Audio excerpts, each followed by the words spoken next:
to ASEAN People Speak Season 3. I'm Regine Jessica Well, your host for this podcast.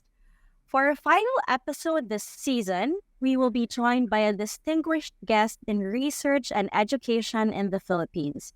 He will share with us his knowledge on research on the digital divide or digital communication landscape of the ASEAN region. He is a professor emeritus and university scientist of the University of the Philippines or UP Open University Faculty of Information and Communication Studies. He has worked with the University of the Philippines since 1976 and has served as technical advisor in 18 countries under official development assistance missions. Ladies and gentlemen, let's welcome our last guest speaker for the season, Dr. Alexander Flor. Hello, Doc. Magandang umaga po. Magandang umaga, Attorney Reg, Sbaidi for our viewers from Laos, Sawadi Kap Kap Kun Kap, for our viewers in Thailand. Salamat pagi for our viewers in Indonesia, Malaysia, Brunei, etc. Okay, so I'm very happy to be here. Reg, thank you very much for inviting me. Thank you very much, Dr. Flor, for joining us in this last episode. You know, every season and every episode actually is something to look forward to. And now I'm very happy to have you with us today because we're going to talk about artificial intelligence in relation to digital divide in the ASEAN region. So, Doc, without further ado, I'll start off with my first question. What do you think, or how does the prevailing digital divide in the ASEAN region affect the access of ASEAN people to the opportunities brought about by artificial intelligence? Wow, what a question, Reg. A little bit heavy on the start, but since we're focusing our topic on artificial intelligence, we would want to ask now, of course, this brings about a certain divide. Yes. Yes, of course. Well, as a matter of fact, my PhD dissertation, which was conducted from 1983 to 1986, I would like to think that study was the first research study on the digital divide, although it wasn't yet called digital divide then.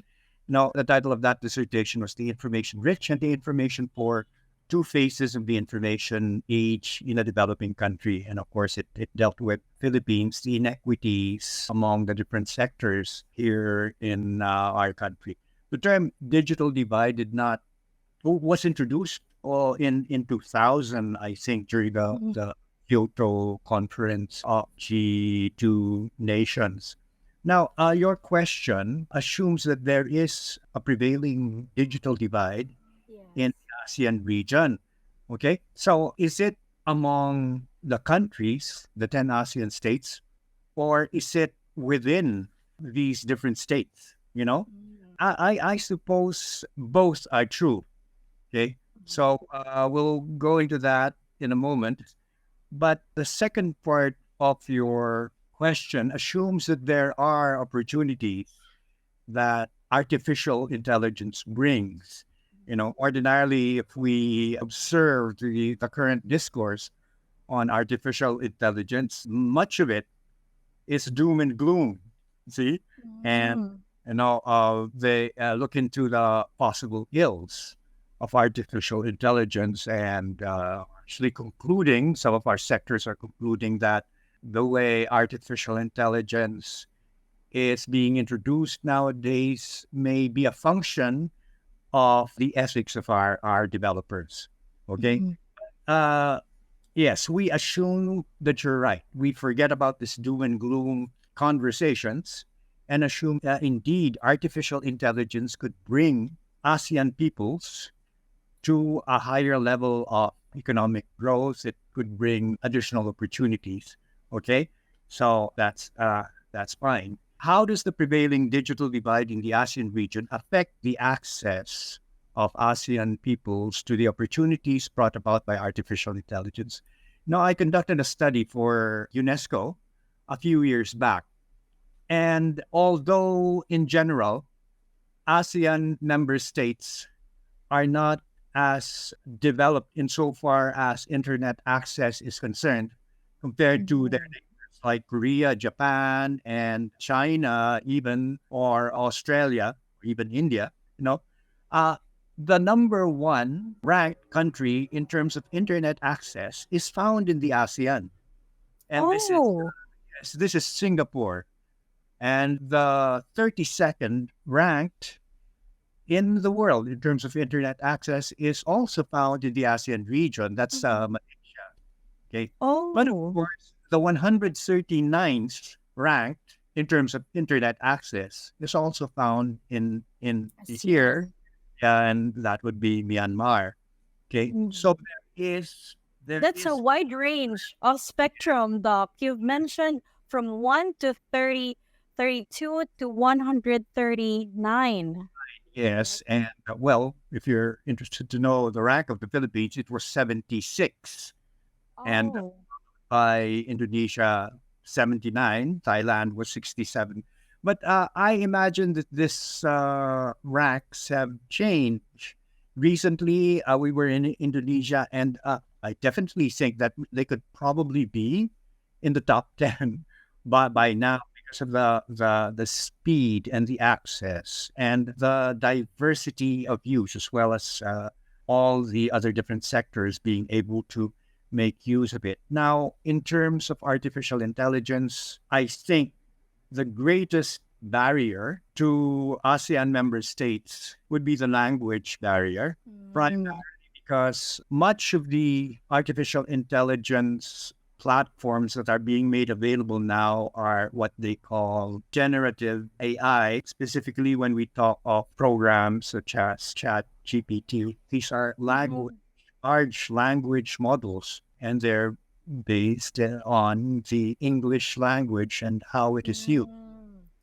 We need to understand that artificial intelligence actually or basically does two things. It automates and it Yes. augments. It automates our creative processes. It augments our certain abilities. Okay, but artificial intelligence is never sentient. But given the fact that programs such as ChatGPT, for instance, is a large language model Because based it in English, answers your questions in a certain language or in a certain uh, way.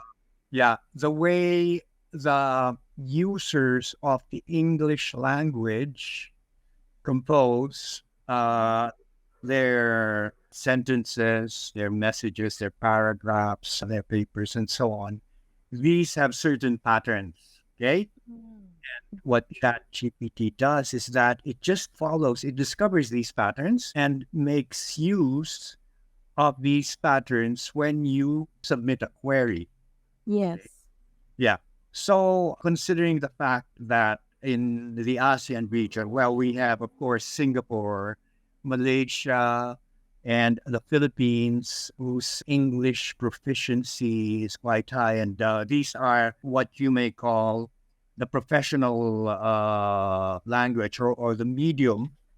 Then artificial intelligence would be easily, I mean, it could be tapped to do things such as even speech writing, you know, Yes. uh, Yes.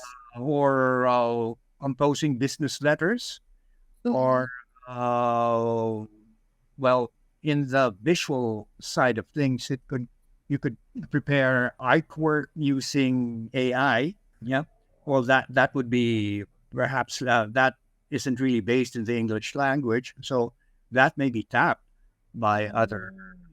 other ASEAN Other members. member states, Yeah. yes. And since you've already mentioned, Doc, a while ago, the language barrier and these, for example, Chat GPT, there is a certain way that queries are being answered. And language you've mentioned has been a part of somehow a barrier in terms of conveying the messages through artificial intelligence. May I ask further, since we're breaking this down already, although you've already mentioned one, which is the language barrier, how do you believe then that the absence of digital technology access impacts individuals, their respective nations, and maybe eventually also their standing on the global or regional stage. Okay. We mentioned a while back the rankings of several ASEAN member states Yes. so far as internet access is concerned. And you would see for a fact that there's a correlation between access to these technologies and their economic standing. I would imagine that Singapore still leads insofar as economic standing is in the ASEAN region, and they're actually number one, not only the ASEAN region in terms of internet access, but all over the world. Malaysia, which is number two in the ASEAN, has a pretty good economy itself, as well as Thailand and Indonesia. It's correlated to access to the internet and to digital technologies. So, yes, the absence of digital technology access impacts not only nations, but also individuals. Actually, the digital divide, I believe, is even greater within countries rather than between nations. So within meaning in a country, Doc, for Except, of course, example, in Singapore, where the population is more or less homogenous yes. economically, even if there are three racial, communities, the Chinese, the Malay, and Indians, the population of Singapore is homogenous in terms of economic opportunities. That would be an exception. But let's take the Philippines or Indonesia, for example, Mhm. where Indonesia was once BlackBerry capital of the world, Mhm. BlackBerry even developed a model called Jakarta for Mm. Indonesia because substantive number of their users came from that country. And they were the first users of the instant messaging app, actually. App, yeah, the applications.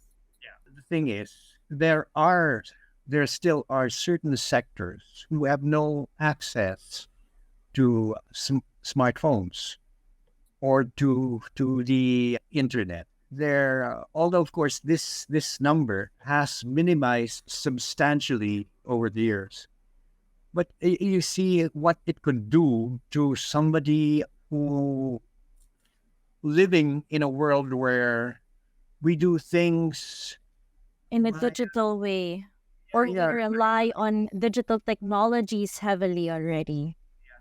suppose an example is during the pandemic when we had to migrate to online learning.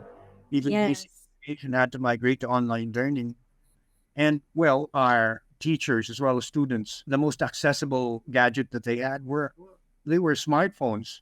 And so they did their classes over applications such as Messenger, Yes. Facebook Messenger, Because or that's the available means or way of communicating to their students. Yeah. yeah, most available one. Okay, so definitely there is an impact insofar as opportunities is concerned, Reg.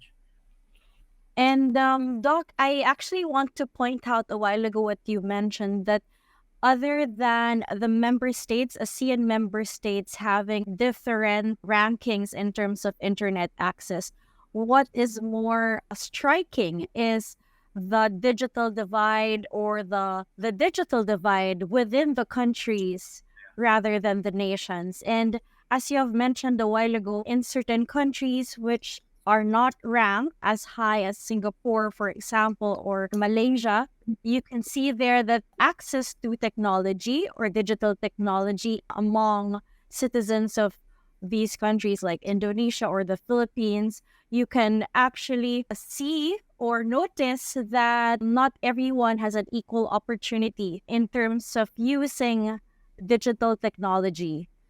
And an example that you have given us was during the pandemic, where teachers were actually forced or had to use whatever means that they can so that they'll be able to teach or explore ways of having alternative learning systems. But these are not enough because not everyone, I believe in the Philippines particularly, also has internet access. So the reach to the students or to the audience, to the intended audience, is also very, very limited. So considering that, Doc, I just want to ask Dr. Floor, what strategies or actions do you think the ASEAN member states should take to bridge the digital divide effectively? Now, I understand that you have mentioned this on a states level a while ago, but maybe we are also more interested on what states can do within their own countries to address this problem. Okay, at the regional level, at the ASEAN level, there is such a thing as an ASEAN ICT master plan, Mhm. which would enable our backbones within the ASEAN region to reach out to the peripheries. Speak now, I'm talking about telecommunications infrastructure, and Mm. there are many ASEAN member states are quite successful in this regard. In the Greater Mekong sub-region, for instance, that would include Laos, Vietnam, Cambodia, Thailand. Um, there is a backbone that has been constructed during the early, I would imagine, the first decade of this millennium. And now the effort now is to reach the last mile, so to speak, by So, Dr. Floor, when you mention infrastructure, you mean telecommunications. yes, so satellites or No, these are terrestrial. These are oh, okay, okay. you have a telecommunications backbone.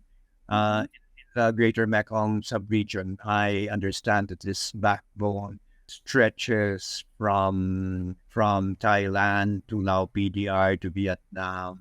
Even Oh, to wow, that's a very, very long line. So yes, yeah, they've it been working extends on for this. yes for the last couple of decades already. But of course, apart from the terrestrial infrastructure, you have, as you mentioned, satellite technology. Well, it's a well-known fact that Indonesia, for instance, is one of the first or own. Actually, it was the first ASEAN country to own a satellite. That's the Palapa satellite. We even rented transponders from them during the 80s and 90s, which enabled us to broadcast our television programs by Oh. yeah, these are trivia that illustrate the fact that the ASEAN region is quite progressive in this area. But the digital divide still exists. Maybe it is being minimized now. Even the other ASEAN member states were left behind during the first 2 decades of the millennium are catching up. No, Lao PDR, for instance, it's their growth insofar as internet access is concerned is very impressive, as well as the use of digital gadgets and digital technology.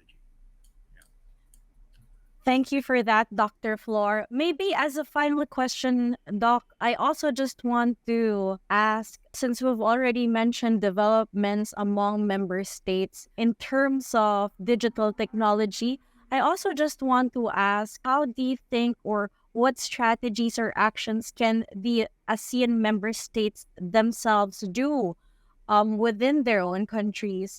We understand that these involve like policy issues and in prioritizing certain agenda certain advocacies, but then how do you think these member states can address this problem, particularly you've mentioned a while ago the Philippines, Dr. Floor. In the Philippine context, for example, as a professor in open distance e-learning university from UP, how do you think education and literacy can be improved using technology despite this digital divide?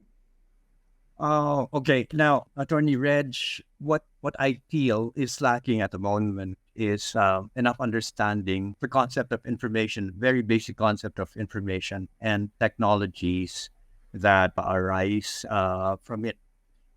Earlier this year when ChatGPT was introduced into the discourse, you know, into the societal discourse, everybody felt apprehensive. All of a sudden, they had these doubts about how artificial intelligence would replace them Oh, as yes, yes, definitely. Because some would actually rely on ChatGPT in terms of, answering essay questions or making letters, for example. yeah, there were forecasts done by Bloomberg, for instance, where in they identified certain sectors who will be identified by who will be affected by artificial intelligence in terms of their job opportunities. Okay, and interestingly enough, the impacts in developed countries are larger than the projected impact in developing countries such as the Philippines. Oh. The United States, Europe, Canada, Australia will be, I mean, the impact on their labor force will be higher than artificial intelligence impact on developing countries, most of which are ASEAN member states are developing. Okay, these things, I think, is a function of our societal preparation for digital technologies. I have Mhm. another example. There is quantum computing that is now at our very doorstep. As a matter of fact, as early as October of 2019, computer science experts have declared that this point called quantum supremacy has been reached. No? Quantum supremacy is when proof is submitted that quantum computers could be more powerful than our ordinary, than our Than most human beings. well, yeah, that was uh, one of the conclusions in Mm. that paper. That quantum computer, that's Sycamore, it's owned by Google, is hundreds of times faster than the human brain. What are the implications of this? What are the implications of artificial intelligence? No, these things should have been studied way before ChatGPT was introduced, and this is what we lack. And I'm speaking not only from the perspective of ASEAN nations, where we have some of the most advanced information and communication schools, such as in Singapore, we have the Wee Kim Wee School of Information and Communication. Here in the Philippines, we have a number of institutions of equivalent status. Our information scientists, our computer scientists, our communication scientists have not looked into the very basics, the very fundamentals of information, really, and what it does, or in systems, and what the implications of certain technologies would bring. This, I think, is something that we need to do. We have to Address. We need to to address this. yes, Yes. we have to go back to basic research in these areas. Much of the development in technology is market driven. You see, Yeah. so that is a focus. If it works and if it has the potential to earn money, and then this is where we should invest. Yes. ASEAN, I think, is uniquely placed in the sense that it has the intellectual capital, the scholarly academic community to be able to work on this, as well as the networks, its networks that could enable such research and development activities. Well, on that note, Dr. Floor, thank you so much for sharing with us your thoughts on digital technology and, of course, what you've mentioned in your dissertation and have been continue. We know that you've been continuing your work on the digital technology, especially on the concept of digital divide. We appreciate Dr. Floor, your thoughts, and of course your sharing in our episode, especially with regard to the lack of information and experts in communication and technology, and how these can address certain things that we could anticipate by studying and research, especially the ones that you have already mentioned a while ago, that quantum computers. Is that correct? The term that I just used? Yeah, ASEAN as a sub-regional organization and ASEAN member states are now, guided by what we call the ASEAN ICT Master Plan. Okay, it's an information communication technology master plan. So policy-wise, planning-wise, I think we're good. We're Uh, on track on that yeah. level. Yeah. But apart from the policy and the plan, I think the ASEAN community should also look or strengthen its research into what information really is. I believe that it is ignorance on uh, what we call the basic assumptions or the first principles of information that lead us to this societal state where we are now today of hesitance and so on, and not knowing how to move Use, forward. yes. Yeah. And how will we be able to use this information, not just in terms of, you've mentioned it's mostly market driven, but at the same time address certain issues also of member states or each country. And I think that's thank you very much, Dr. Flor, for summarizing or for giving us that very very nice summary, the way that you have put it in a nutshell, our discussion this day. So I think that wraps up our episode for ASEAN People Speak. We truly appreciate you tuning in, and a big thank you to our guest, Dr.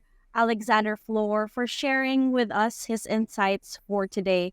And before we say goodbye, Dr. Floor, would you like to share with us any social media accounts or websites, your organization, or maybe any publications or upcoming projects with our audience? Yeah.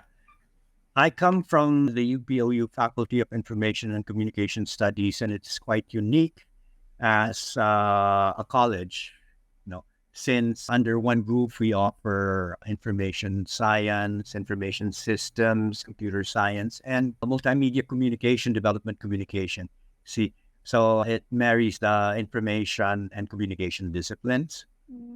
We have you could visit our website www.upou.edu.ph. We have a repository of research there, doctoral dissertations, master's theses, and Specializing on our topic this today.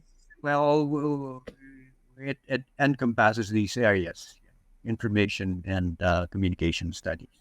The statistics that I mentioned a while back, the ranks that I mentioned a while back, this is found in an article on e-learning in the ASEAN region. You could just Google that, and it was a paper commissioned by UNESCO but published by IGI Academic Publishers in 2018. It could be Googled and downloaded.